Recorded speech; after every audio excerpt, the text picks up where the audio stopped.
buzzword-laden episode of We Only Look Thin. I am Katherine Weigel. I am one of your hosts. I have lost and maintained a weight loss of 145 pounds for 4 years. Whoa! Whoa! Congratulations! And with me today is... Donald Weigel, and I have lost a roughly 100 pounds, and I have maintained it for, 3.5 years. Congratulations. I'm just a babe in the woods compared to you. I only hit my goal weight 3.5 years ago. I honestly don't remember what we talk about on the podcast and off, ever. Like, even after we record an episode, I ask what we talked about. I listen to every episode back. We typically listen to every episode back before we put them out. And I'm always like, I said a really good thing there. Yeah, I believe we talked about how impressive it was that I've kept off my weight for 4 years. I'm impressed. I know that much. But I don't know if we talked about it on the podcast.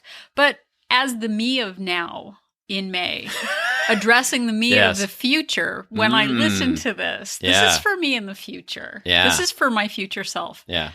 You did a great job. Aww, 4 years. You did do a great job. You did a great job. Assuming that this drops when it should drop, you should have hit your 4-year maintenance anniversary. Look at you, unless you just ruined it in a blaze of glory for some reason. Yeah, exactly. You gained 100 pounds back in the next 3 weeks. I could do it. Yeah, I know. I don't want to do it. That's the sad truth. But honestly, I have never maintained my weight ever for 4 years at anything me ever. Either. No, and I've never done 3.5. Yeah. So that's pretty serious. We were pretty bold when we started this podcast as young Turks, without any experience in maintaining, telling people how to do things. And now, make no mistake, we were Turks.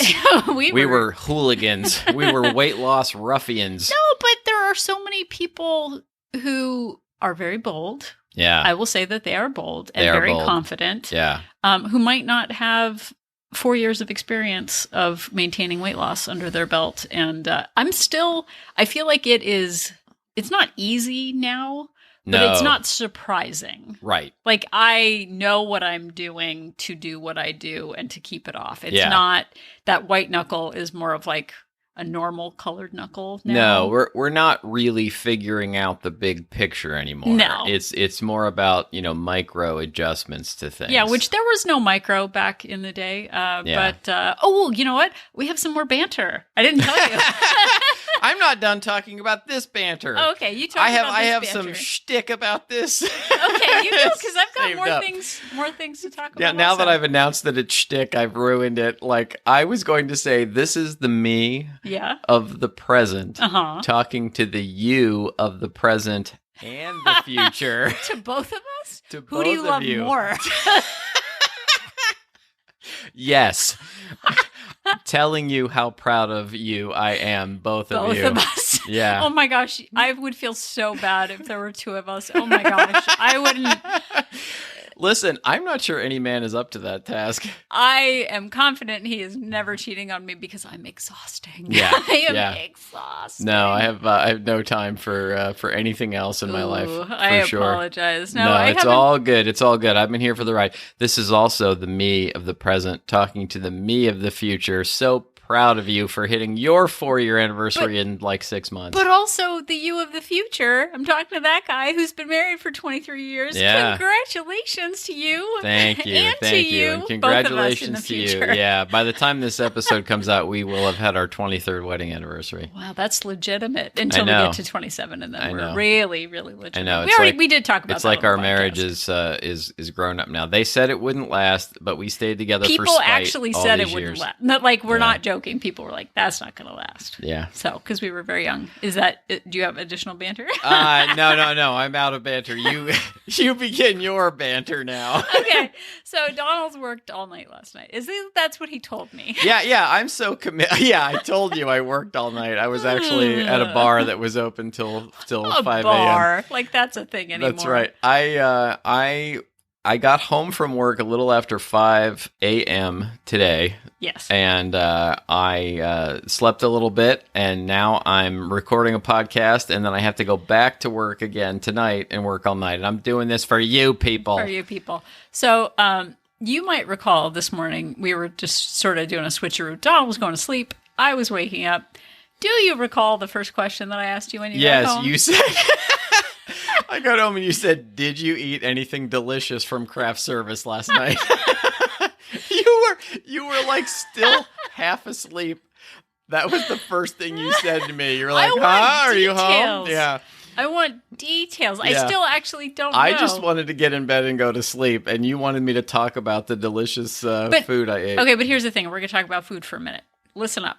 But we had talked about Donald working all night and how difficult it is to maintain healthy eating habits. Like, he's good until like 10, 11 o'clock at night. Yeah. But when he has to pull an all-nighter, like the teens. Yeah, I tried to sleep as late as I could yesterday. I promise this has something to do with weight loss and fitness, by the way. Be patient. I try... Yes, yelling and scolding our audience is the best way to keep them and make sure they keep listening. Our daughter said I was salty. Yeah, you are salty. I tried my best to sleep late yesterday because I knew I was going to have to stay up all night, and sleeping late for me ended up being about 8:30 in the morning, something like that. And so I got up at 8:30, had to stay up all night, and I'm not great, like Catherine said, after about 10 p.m. If I'm still awake, that's really the danger zone for me in terms of eating. And so my plan was I was going to pack my normal daily allotment of calories and then stick to only what I was going to say was real food. And like, real food is a little bit of a kind of a nebulous definition. But to me, that was anything that was actually like not candy bars, not Kind bars, not chips, not like ice cream. Yeah, ice cream bar, funnel cake bar. Because as soon as I did that, then I knew it was sort of off to the races, and I was going to just like, open the floodgates and eat whatever. So at about 2:30 in the morning, they brought out 3 different kinds of soup, one of which was tomato soup, and then they had like 3 or 4 different kinds of grilled cheese. And being a vegetarian, I had a regular grilled cheese and I had a bowl of tomato soup. Nice. That was it. But then when I got home, I did have a small bag of Doritos. Oh, okay. And some more. It wasn't an excessive amount, but I did have some like 4 slices of Swiss cheese, and I feel like that was a real victory. It was definitely over my calories for the day. Oh, I had 1 cookie. Okay. It was definitely over my calories for the day, but considering that I was up for like 20 hours, I don't think that was too bad. Yeah. Well, and the point of this was earlier this week we went on a walk, and Donald was talking about working all night and how difficult it has been in the past to navigate those, late hours and eating in a mindful way. And he had asked the question, okay, do I just pack a bunch more shelf-stable food? I'm not going to be near a microwave. Like, how do I negotiate it? And dear listener, if you are listening still, hooray, congratulations to you. Yeah. But the point is, we can make some policies around choices that we don't necessarily have control over. Donald said he didn't know what they would be serving, so it wasn't like he could predict because they change it up every night. But what he could do is just have a policy of, I will stick to actual meals that they serve and not go over into big desserts.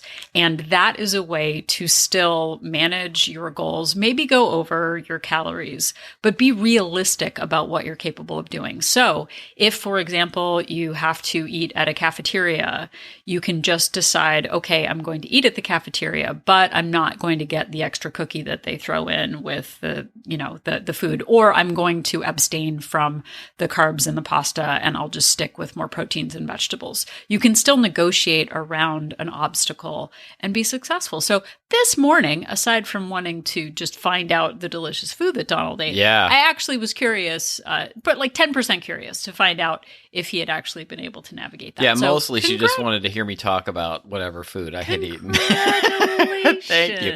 I think another point to this is that even after maintaining my weight, taking 2 years to lose the weight, maintaining for 3.5, I'm still thrown into situations that are out of my control, so to speak, and that I still have to navigate these things and make them work. And rather than just saying, well, whatever, it's a free for all, like there's nothing I can do, I'm just going to eat, all the calories in the world. And trust me, I really could have gone like 4,000 or 5,000 calories over. Like I eat 2,000 calories a day. I could have ended up at 6,000 if I had let myself. But I felt like this was sort of a happy medium of like, if I make a rule that I'm only going to eat, in air quotes, real food, that I can get through and feel pretty good about it. Congratulations. Honestly. Thank you very much. Clap, clap. Now I have to do it again tonight. Clap. Let's see if I can do it 2 nights in a row. You can do it. Oh, we'll find out on the next episode if you actually kept it together. There's accountability for you. Exactly. So, the point of today's episode is as follows. I don't know. I don't know why. It's about time we got to the point of something. I feel like I'm doing some sort of book report. The point of today is... We're going to talk about productivity. We are. Have you heard of the term Inbox Zero, Donald? I have heard of Inbox Zero. It sounds like a magical wonderland. It does. When I started losing weight, I started listening to podcasts. Have you heard of podcasts? Have you heard of podcasts? Yes. I am listening to a podcast right now. No, I'm recording one right now. You are. So I started listening to a podcast, and they talked a lot about the idea of Inbox Zero as being this like productivity hack, this way to like start your best day. That's when you cancel all of your email accounts, right? So you have no inboxes. No. That's not it? But if you have heard about Inbox Zero, I know Gretchen Rubin has talked about it. I looked on the interweb and found there are dozens of podcast episodes across many different markets. Oh my goodness, the interweb has dozens? Dozens upon dozens of podcasts on Inbox Zero and how to achieve it. And for me, I had heard of it, but had never even tried because it felt like it was too daunting a task. Yeah. But it made me feel like a loser, Donald. Yeah. But I know, okay, ha ha ha ha. Me too. Ha ha. Sound like a joke. But it actually did. So there are articles about how to achieve it, and it talks about reaching sort of this productivity enlightenment. Looking online, there were things like tame your email, tame your stress. Inbox Zero is a buzzword for productivity and success in the workplace. And it's the ability to make quick decisions about incoming and outgoing email, which is great. That's a super good thing, but it's a very specific goal. As you know, on this show, we are huge fans of buzzwords, and we know buzzwords always mean something genuine and real. Definitely synergy. So I was listening to another podcast, which I've mentioned recently, Organized 365, and the host was interviewing a man named Jay Papasan, who is a co-author of a book called The One Thing. And it was all about productivity and focusing on the one thing that really marks success. And about halfway through the episode, he was asked about what he thought about Inbox Zero. Is it weird that I kind of wish my last name was Papasan? That sounds really cool. That reminds me of that chair, like the big puffy chair that they sell at Cost Plus Market. Nobody wants that chair. You can't get out of it. I don't know. For me, it feels like, hey, man, what's up with Papasan? Yeah, he's got it going on. All right. Well, you're a cool guy. Yeah, all right. That can be your online dating profile last name. Sure. So he was asked about the difference between productivity and busyness, which I think we've talked about this on this very podcast. We have. But he said that no business leader has marked their success by Inbox Zero. You don't see leaders of Fortune 500 companies saying, well, you know what? I got to Inbox Zero and that's what made it happen. Like, oh, well, you had a lemonade stand. How'd you get there? Well, we did Inbox Zero and that made the lemonade stand. I just kept my inbox at zero, and before you knew it, I was CEO of General Motors. Well, it's like, I have an email, but I don't have no one's following me. So am I Inbox Zero? Is that successful? Exactly. I don't know. But he really did talk about, email being the source of stress, and it can be an active to-do list also. That's how I used to use my inbox for work, was that I kept all my live projects in email, and that was my to-do list. But he said that it's a reactive plan. Like, you're responding to spam. you're responding to weird questions from people that are making it their priority, but it's not maybe your priority. Right. I'm actually like really happy to hear this because I've been working on inbox 10,000. And if I have fewer than 10,000 unread emails in my inbox, I feel stressed. You know what I mean? Like, well, my boss actually had 37,000 emails, of which like 33,000 were unread. That actually does stress me out. Really stressed me out. I need to work on that. If I have more than about 30, I'm like really stressed. Okay. So if you're still listening, I promise there's a point to all of this. So we're not talking about email inbox 0 to fitness, but here we go. Here's more information. We are using it as a metaphor, if you can believe it. What? Yeah. Oh, wait, that's all we do. Sorry, spoiler alert. So we're taking something else and turning it around and making it about weight loss and fitness. It's kind of our thing. That's our thing. Yeah. So plus also comedic asides and banter. This is what you come for. Come for the banter. So come for the banter, stay for the hard-hitting weight loss and fitness advice. Accidental making a point at the very end. After 3 straight episodes of telling you things you don't want to hear about weight loss and fitness, now we're telling you about something you do want to hear. Which is emails. Hopefully. Okay, so Jay Papasan went on to say, there are limitless possibilities for how we can use our time. So we have to decide what actions have the greatest impact. So is email inbox 0 the secret to success to all of your favorite, sports heroes? Yeah. Just the list goes on and on. But in business, which is something that I participated in for many years, sometimes, so going back to that, what action you participate in funny business now. I participate in the business of comedy. So going back to that thing, what actions have the greatest impact? In business, that's return on investment. So you're investing time, money, resources, intelligence.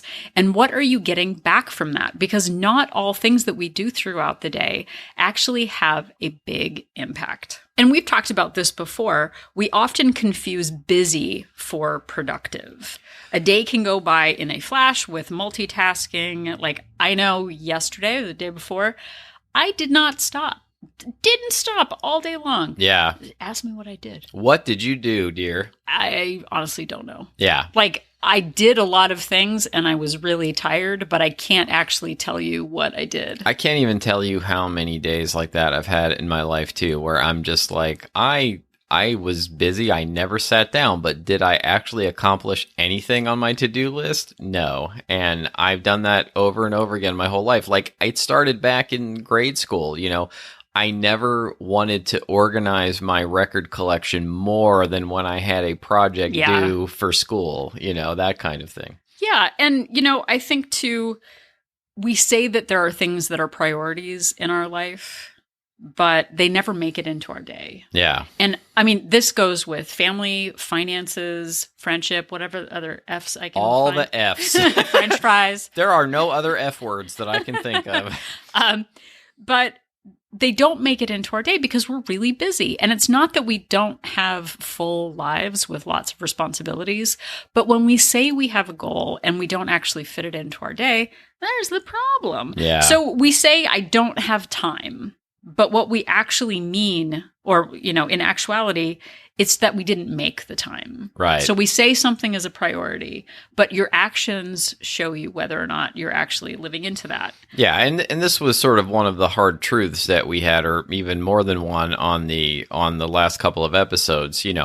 I used to lie to myself all the time, and the hard truth was you are lying to yourself. And another one was, it's not going to happen if you don't make it a priority in your life. And when I was constantly, telling myself I was too busy or I deserved treats or that I needed to unwind by staying up late and watching Seinfeld episodes instead of getting a good night's sleep so that I could get up in the morning and get my daily food ready and do my exercise in the morning, I was fooling myself and I was making the wrong things a priority. Well, and I think too, I don't even have this written down anywhere. This is just what? From this is off the top of your head? Brain. I think oftentimes we thinking about things. Yeah. And really, it taking up a lot of brain space as though that's actually making any progress on anything just because it's on our mind. doesn't mean that we're taking action. And this can be, again, for finances. Gosh, I really want to stay in touch with my friends more effectively. I really want to start saving money. Just because you have the intention does not mean you're taking any action. Well, and I think James Clear talks about it in Atomic Habits, too. We've talked about James Clear in his book, Atomic Habits, a lot. And I'm pretty sure there's a section in that, unless I'm stealing it from somebody else, where he talks about, you will say to yourself, I really need to organize my record collection. I don't know why I keep going back to that. Or I really need to organize my spice drawer. Or I really need to clean out my email inbox. But you don't actually make any sort of a plan to do it. And, the next step of that is I am going to, at this time of day, delete 5 emails. And, even if it's just 5 emails out of the 10,000 that are in your inbox, and, or I'm going to spend 5 minutes organizing my spice drawer, or in the case of weight loss and fitness, I am going to spend 10 minutes at this time prepping a meal, or I'm going to, track my food, or I'm going to take that 5-minute walk. Like, you have to make a plan of at X time, I'm going to do X thing and stick to it. Exactly. So another quote, this one is from F.M. Alexander. It says, people don't decide their futures. They decide their habits, and their habits decide their future, which is kind of what Donald was saying. So I stepped all over your quote. Sorry. You're good. So we let ourselves get distracted by tasks and habits that aren't actually key to our weight loss success. Yeah. We fill our time and our to-do list with so many different things. We put too many things on our to-do list. So when we do that, we dilute our goals by overcomplicating the goal. And then we focus on the wrong goal, which leads to slow or no progress. Yeah. Which leads us to giving up. Does this resonate with anybody out there? Send us an email at whatever our email is. Well, let us know. It definitely resonates with me. I didn't know what a questioner was until kind of after I had already gotten my head together and started working on the current weight loss and fitness plan with my mindset. But I would spend so much time, trying to gather information about things rather than actually taking any action. Like, I was afraid to do anything because I was really afraid of doing the wrong thing. Right. And then that led to me doing nothing. Well, and I know Donald understands that I have an issue with this. I still see people saying, like, I want to lose weight. What recipes should I follow? Right. Like, I need recipes to lose weight. It drives me bananas because that's not really part of my plan. But we sort of are aiming at a general target. Like, I want to lose weight. I want to be healthier. But those are really... Yeah, those are big, huge, nebulous, goals. Non-specific. That you don't have a specific way to reach, or even really a specific target. Like, I need to lose weight, or I need to become more fit. Like, that is such a general goal. Yeah, I need to eat healthier. I need to eat healthier. Exactly. Like, how can you possibly hit a goal that you don't define and you don't narrow down? Right. So we did an episode a couple of years ago, because we're an old-timey podcast. Yeah. Where we talked about SMART goals. Those are specific, measurable, attainable, relevant, and timely. All of that is data-driven, not opinion. Like, how many emojis would you give this goal? Like, exactly. It's not a flowery opinion, good job sticker. It's actual measurable, attainable goals. And we will ask you, this is going to be a cliffhanger episode, everybody. What? I don't get the giant payoff? Too bad. Exactly. But we're going to leave you with a question that we would honestly like you to ponder in the next week before the next episode comes out. What is your actual goal? What specific, measurable, actionable goal do you have to help you toward your health goals? Like, what is it? Yeah. Just really think about it. And if you're binge listening to these episodes sometime in the far future and you're hearing the us of the past, you've got just a few minutes before the next episode starts playing for you to figure this out.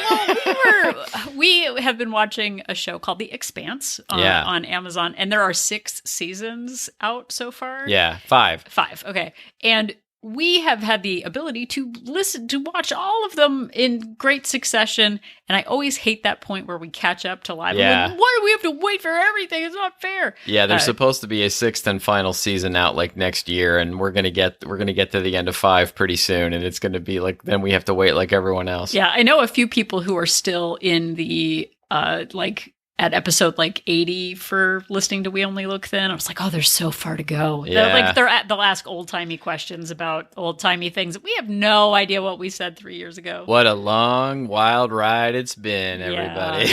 Yeah. So anyway, going back to the beginning. What is your actual goal? What is your North Star? What do you want? We are going to, in the next episode, talk about how you might be inbox zeroing this habit. It's not actually what makes a successful CEO, and it's not actually what makes a successful weight loser. Yeah, ask yourself, are you focusing on getting your inbox down to 0, or are you actually focusing on being the successful CEO of you? Of weight loss you.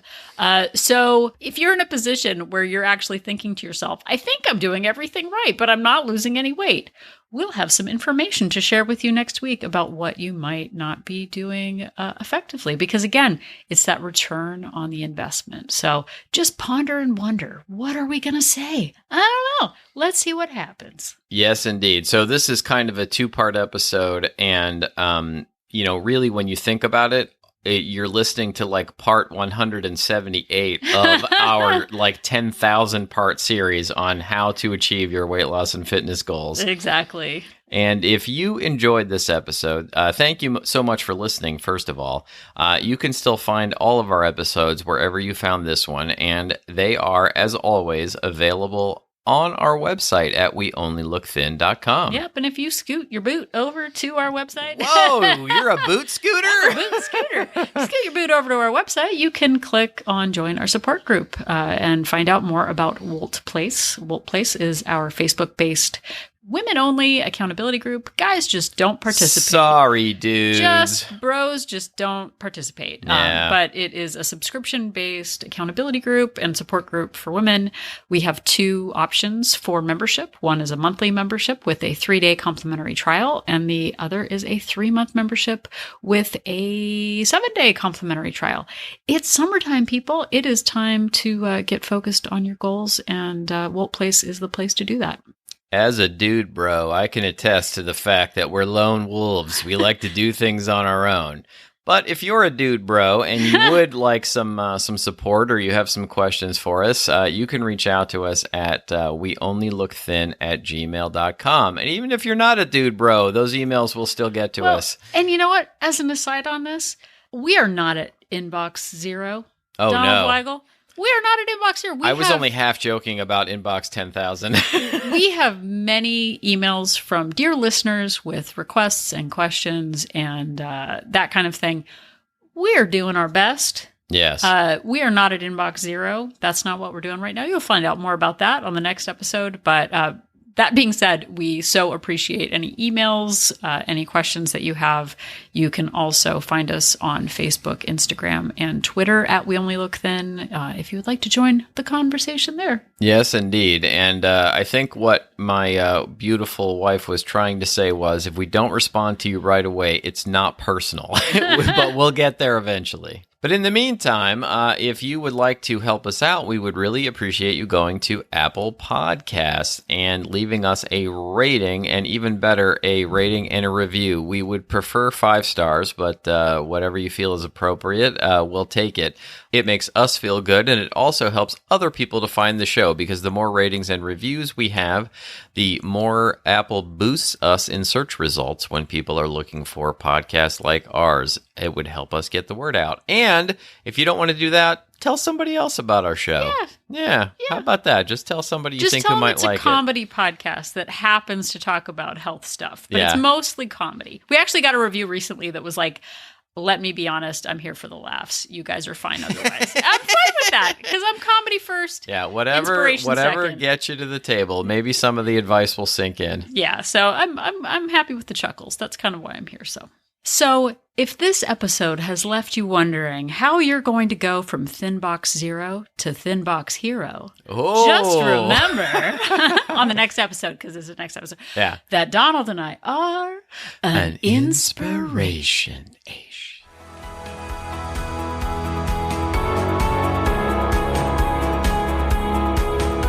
The information that you hear on this podcast is for informational purposes only. The hosts are not medical professionals. You should always consult with your doctor, nurse, or other certified health professional before beginning any diet or fitness program.